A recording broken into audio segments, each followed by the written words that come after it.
So hello and welcome students, welcome back to my channel. তো আজকে আমি 2019-এর যে এসএসটি পার্টের মধ্যে যে জিওগ্রাফি পার্টটা রয়েছে সে পার্টটা নিয়ে আলোচনা করব। তো ইংলিশ বাংলা উভয় ভার্সনে আলোচনা করব। তো তোমরা যারা ইংলিশ ভার্সনে ভিডিও আছো বা ইংলিশ মিডিয়ামের আছো তোমরাও ভিডিওটা দেখতে পারবে আর মিলিয়ে নিতে পারবে, ঠিক আছে? দুই ভার্সনে আমি ডিসকাস করব, ঠিক আছে? তো চলো বেশি দেরি না করে শুরু করা যাক। জিওগ্রাফির মধ্যে টোটাল আমাদের এই যে 2019-র যে প্রিভিয়াস ইয়ারের টেট পেপার টুটা রয়েছে এর মধ্যে জিওগ্রাফি পার্টের মধ্যে টোটাল 15টা কোয়েশ্চেন আছে, ঠিক আছে? এটা বাংলা ইংলিশ উভয় ভার্সনে রয়েছে। তো সবগুলো সম্পর্কে আমি ডিসকাস করব। তো চলো বেশি দেরি না করে ভিডিওটা শুরু করা যাক। তো এখানে যে ফার্স্ট কোয়েশ্চেনটা রয়েছে, ফার্স্ট কোয়েশ্চেনটা হলো the ring of Saturn are made up of, মানে শনি গ্রহের বলয় গঠিত হয়। তো প্রথম অপশনগুলো দেখে নিই। উপগ্রহ দ্বারা বা স্যাটেলাইট দ্বারা, তারপর রয়েছে হাইড্রোজেন বা এবং হিলিয়াম দ্বারা, ক্ষুদ্র বরফ এবং প্রস্তরখণ্ড দ্বারা, small ice and rock particles, আর লাস্টেরটা রয়েছে নান অফ দেম, ঠিক আছে?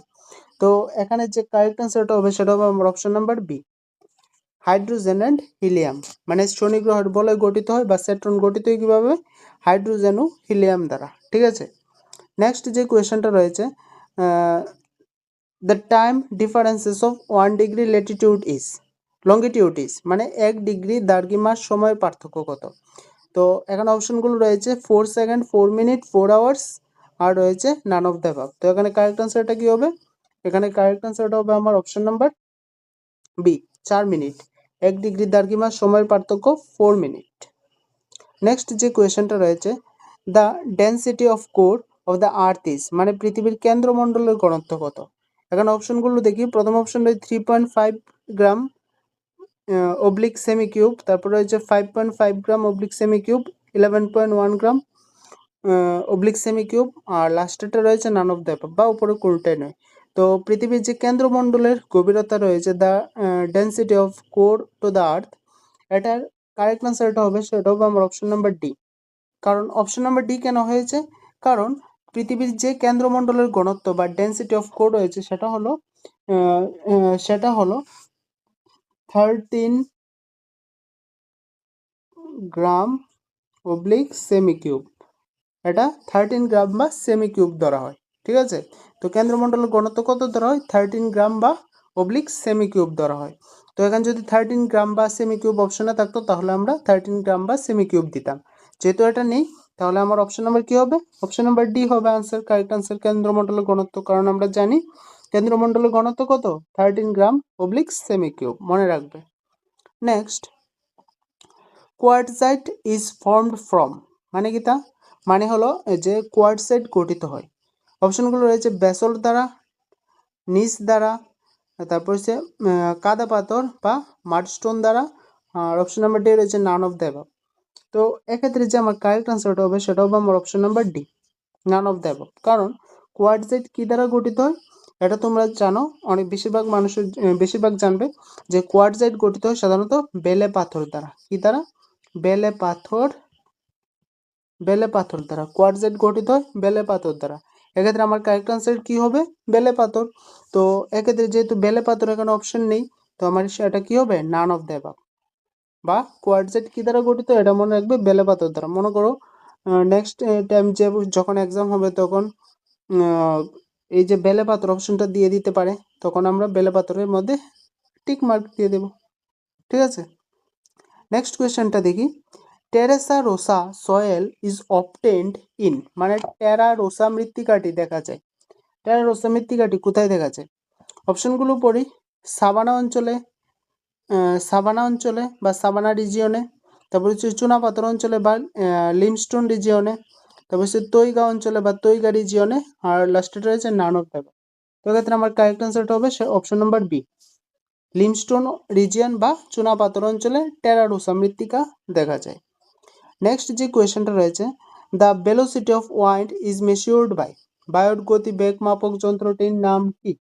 তো এখানে অপশন রয়েছে বেরোমিটার, হাইগ্রোমিটার, বাত পতাকা বা wind vane, none of the above.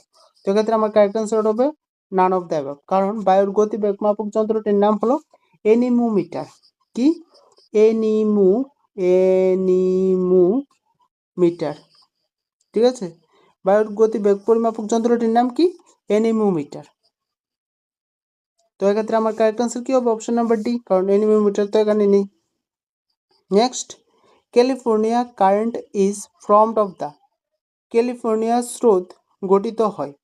অপশনগুলো দেখো, অপশনগুলো কি রয়েছে?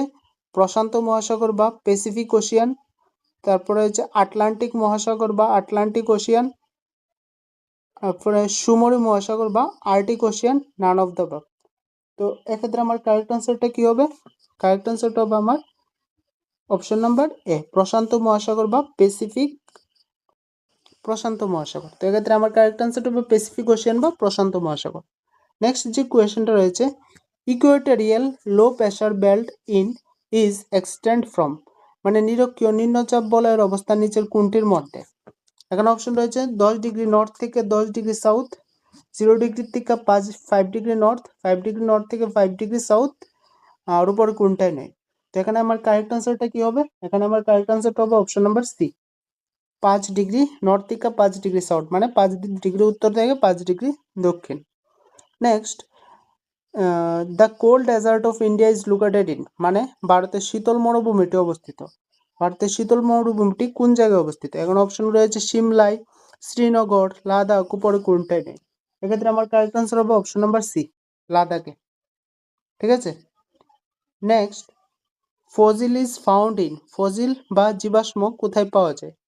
অপশনগুলো রয়েছে উপপাতলিক শিলায় বা হাইপাবেসাল রক, রূপান্তরিত শিলা বা মেটাফোরিক রক, মেটামরিফিক রক, পাললিক শিলা বা সেডিমেন্টারি রক, উপরে কোনটাই নেই। তো এক্ষেত্রে আমার কারেক্ট আনসারটা কি হবে? কারেক্ট আনসারটা হবে আমার option number C, sedimentary rock বা পাললিক শিলা। ওকে, নেক্সট কোয়েশ্চেনটা দেখি। Siderite is included in the mineral ore of, ঠিক আছে, মানে সিডেরাইট খনিজ আকরিক হিসাবে যুক্ত রয়েছে, কিসের সঙ্গে যুক্ত রয়েছে? নিকেল, বক্সাইটে, আয়রন বা লৌহতে, উপরে কোনটাই নয়। তো এক্ষেত্রে আমার কারেক্ট আনসারটা কি হবে? অপশন নাম্বার সি, লৌহতে। সিডারাইট খনিজ আকরিক হিসাবে যুক্ত থাকে কিসের সাথে? লৌহের মধ্যে যুক্ত থাকে। নেক্সট, অন্টারিও ও Quebec are famous for, Ontario Quebec কোন শিল্পের জন্য বিখ্যাত? অপশনগুলো রয়েছে কাগজ শিল্প বা পেপার ইন্ডাস্ট্রি, কার্পাস বয়ন শিল্প বা cotton textile industry, iron and still industry বা লৌহ ইস্পাত শিল্প, অপশন নাম্বার ডি রয়েছে নান অফ দ্য অ্যাবাভ। এক্ষেত্রে আমার কারেক্ট আনসারটা হবে option number B, cotton textile industry বা কার্পাস বয়ন শিল্প। Next, dash is located the fruit basket of India, মানে ভারতের ফলের ঝুড়ি বলা হয় কোন রাজ্যকে? তো এখন অপশনগুলো রয়েছে জম্মু কাশ্মীরকে, কেরালাকে, হিমাচল প্রদেশকে, উপরের কোনটাই নয়। তো এক্ষেত্রে কারেক্ট আনসারটা কি হবে? ফলের ঝুড়ি বলা হয় অপশন নাম্বার সি, হিমাচল প্রদেশকে। হিমাচল প্রদেশকে ফলের ঝুড়ি বলা হয়। নেক্সট যে কোয়েশ্চেনটা রয়েছে, the rain shadow region of western Ghat is, ভারতের পশ্চিম ঘাট বৃষ্টি ছায় অঞ্চল হলো। অপশনগুলো দেখে নেই, বন্যা কবলিত বা ফ্লাড প্রোন, ভূমিকম্প কবলিত বা আর্থকুইক প্রোন, শুষ্কতা কবলিত বা ড্রট প্রোন, উপরের কোনটাই নয়। তো এক্ষেত্রে কারেক্ট আনসারটা কি হবে?